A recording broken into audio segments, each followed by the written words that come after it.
안녕하십니까. 저는 대전선병원의 감염내과 김광민입니다. 오늘 말씀드릴 내용은 폐렴 예방 접종입니다. 폐렴은 흔히 들어보셨을 것 같습니다. 감기가 심해지면 폐렴이 아니냐 이렇게 얘기를 하시는데 감기하고는 좀 많이 다릅니다. 의학적으로는 상기도 감염이라고 합니다. 코하고 목에 바이러스가 감염이 되면 상기도 감염이라고 얘기할 수 있겠습니다. 그에 비해서 폐렴은 하기도 그리고 세균이 많이 걸리게 됩니다. 특히 세기관지 이하에서 세균이 감염됐을 때 우리가 그것을 폐렴이라고 합니다. 폐렴은 많이 아시겠지만 굉장히 좀 심각한 질환입니다. 우리나라의 사망률 3개를 꼽아보면 1위가 암, 2위가 심장질환, 3위가 폐렴입니다. 그리고 또 많이 걸립니다. 인구 10만 명당 43.3명 정도 걸리는 것으로 되어 있습니다. 많이 걸리고 또 돌아가실 수도 있는 중증도가 있는 질환입니다. 그래서 이 질환에 관련돼 가지고는 굉장히 많은 사람들이 예방할 수 있는 방법이 없는가 생각을 많이 하는데요. 폐렴 예방 접종이 하나의 방법이긴 합니다. 하지만은 아셔야 되는 게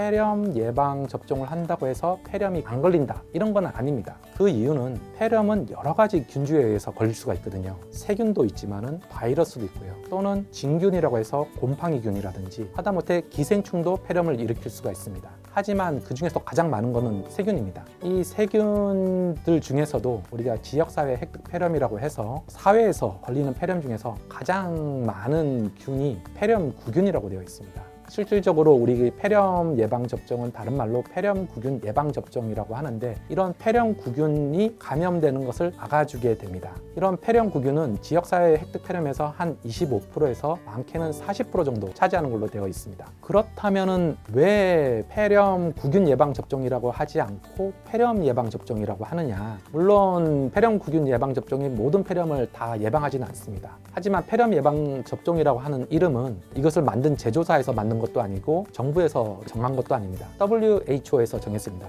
2011년도에 정했는데요. 왜 그럴까요? 그 이유는 폐렴이 무서운 질환이기 때문에 그렇습니다. 많이 걸리고요. 그리고 이것 때문에 사망하시는 분도 많고요. 생존을 하신다 하더라도 후유증이 심각한 경우가 굉장히 많이 있습니다. 그래서 모든 균주들을 다 커버하지 못한다 하더라도 폐렴 예방 접종을 맞게 되면 어느 정도 효과가 있기 때문에 그리고 실제로 여러 연구에서 이런 폐렴 예방 접종을 줬을 때 폐렴이 줄어들고 사망률이 개선됐다는 그런 연구들이 많이 있기 때문에 이름 자체를 폐렴 예방 접종이라고 명명하게 되었습니다.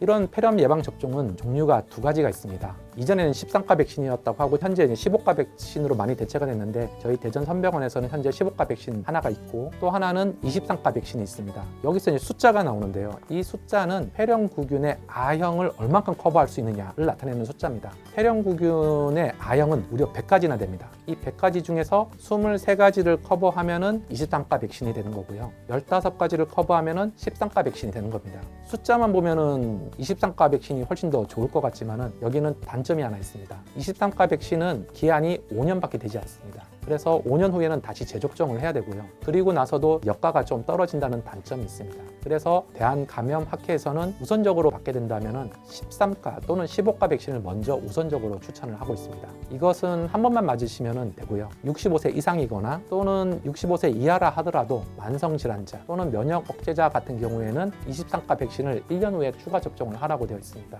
만성질환자라고 생각하면 심장이 안 좋거나 폐가 안 좋으신 분들만 생각할 수 있는데 당뇨가 있다든지 잦은 음주를 하신다든지 흡연자들도 만성질환자에 속하게 됩니다. 이런 폐렴 예방 접종은 여러 가지 연구에서 굉장히 큰 효과가 있다는 것이 증명되었기 때문에 여기에 해당되시는 분들은 꼭 한번 생각을 해보셔야 될 백신입니다. 제가 준비한 영상은 여기까지고요. 저는 대전선병원의 감염내과 김광민이었습니다.